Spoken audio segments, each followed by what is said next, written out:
The master of mind does not have an elevated IQ, merely the ability to read others' thoughts.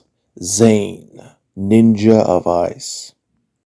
Hello, I'm Sensei the Dark Master, and welcome back to the Lore of Ninjago.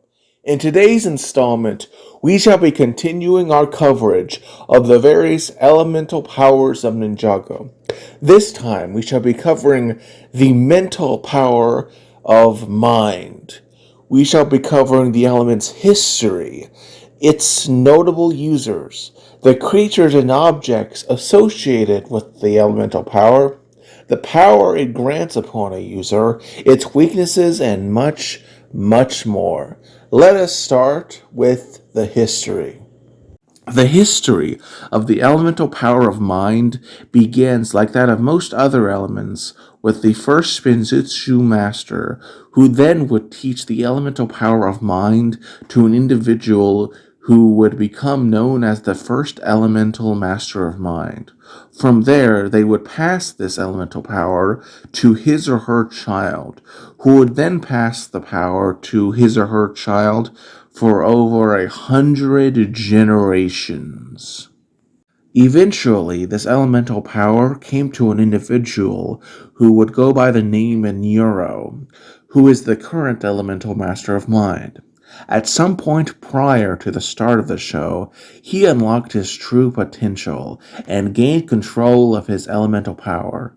During the Tournament of the Elements, he was invited to join Chen's tournament, first meeting the ninja and the other elemental masters in the Ninjago City docks, there to be taken to Chen's Island by a ferry manned by Chen's second in command, the evil sorcerer Klaus.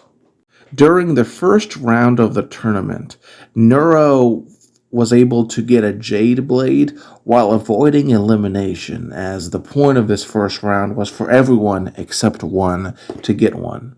During the second round of the tournament, Neuro watched the fight between Ash, the Elemental Master of Smoke, and Kai, the Elemental Master of Fire. He also saw the fight between Gravis, the Elemental Master of Gravity, and the Elemental Master of Speed, Turner.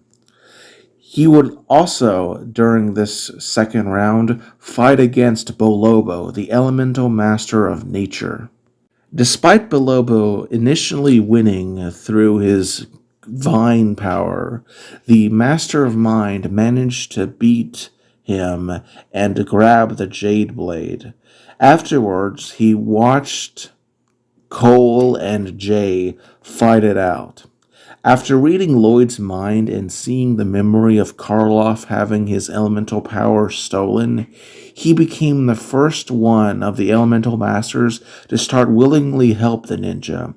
He would participate in the roller derby as part of the third round of the tournament, which Lloyd eventually won against the elemental master of poison, which is an element I covered previously, so if you are interested, check out that video if you want to learn more about that person.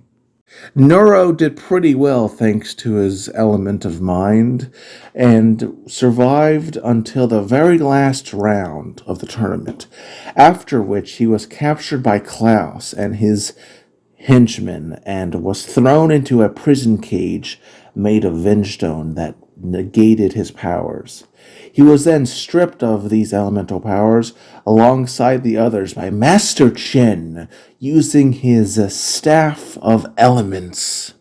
However, Kai manages to destroy this staff, which releases the elemental power of mind, which returned to its previous owner, who used them to capture most of the cult, though Master Chen and Klaus did escape, and would cruelly use his own daughter to complete his ritual, which turned the entire cult into a legion of unstoppable Anacondri warriors.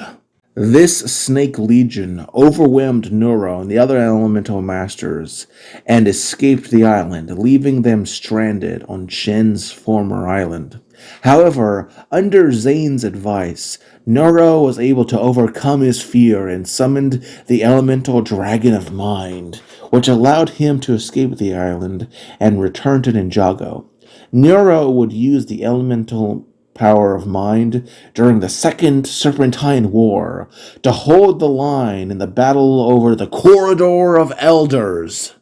This bought enough time for the repentant Garmadon to sacrifice himself to banish the entire cult into the cursed realm. Afterwards, Nero, the elemental master of mind, celebrated victory before promising to offer future aid to the ninja. Sadly, during Skybound, he didn't really amount to much, as he was easily, at some point, imprisoned by Nauticon into the Jin Blade. He, alongside the elemental power of mind, would be mentioned in Ninjago Decoded, but truly returned and hunted when he helped Lloyd in his resistance movement against his resurrected father, Emperor Garmadon, and his evil biker gang cult, the Sons of Garmadon.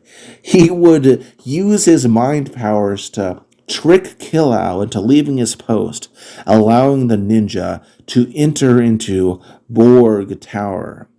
Despite this victory, he actually ends up getting captured by the bikers and put into a Cryptarian prison until the escape of him and the other elemental masters once they heard that the original ninja had returned, and he used his mind powers to stop the bikers. Now that we've covered the history of this element, let's talk about its users. The first user of the elemental power of mind was the first Pinjitsu master. Then there was the first elemental master of mind. And most recently there is Nero, who is the current elemental master of mind. More obscure, Master Chen, and also temporarily Kai, wielded the power of mind thanks to the Staff of Elements. Skylar could also use the power of mind thanks to her elemental power of amber. Nauticon could also theoretically use the power of mind thanks to his Jin Blade, but never did, so yeah. In terms of creatures, only one has had the elemental power of mind, that being the elemental mind dragon, which has a sort of yellow magma look with a large oriental style brown head with a pair of prominent barbels. In terms of objects, two have wielded this power, including the Staff of Elements, which was constructed out of blue crystal and chrono steel, which on their own can absorb a weak amount of a single element, but when combined can absorb multiple ones. And then there was the Jin Blade, which could absorb the souls of people and tap into their powers if they had any. In terms of the abilities that the elemental power of mind bestows the user, the main ability is telepathy/mind reading, which allows the user to read other people's minds. The user can also do other effects thanks to several subpowers that it has. With telepathic prediction, the user can predict an opponent's next move by reading their thoughts. With psionic blasts, the user can project an offensive blast to give an opponent a severe headache. With telepathic communication, a user can send a telepathic message to others. With mind control, a user can briefly control a victim's mind to trick or distract them. With mental kinesis, a user can implement and manipulate memories and thoughts in a person's mind to trick and deceive an opponent. With dragon creation, they can summon the elemental mind dragon to fly in the air. In terms of colors, mind is associated with the color gray, and to a lesser extent translucent blue and translucent purple. It sadly has no current symbol associated with it, though that may change in the future. In terms of weaknesses, mind is of limited use to those with strong mental fortitude, and has a limited time frame overall. Also, if someone feels extreme fear, the elemental mind dragon just poofs away. So, in conclusion, what can we learn from the elemental master of mind? Well, We learn that with proper mental preparation and frame of mind, an individual will have a greater chance at success in their endeavors of life. It will help us to resist evil and do good in the world. Also, we realize that if our mind is compromised, we can easily be tricked into going down ill ends in life, and that we should prepare ourselves for these things and should try our best to have mental fortitude. I'm Sensei the Dark Master, and join me next time on The Lore of Ninjago. Have a great day, and if you're interested in more LEGO related content, subscribe. I make plenty of videos like this as well as LEGO reviews. Peace out, man.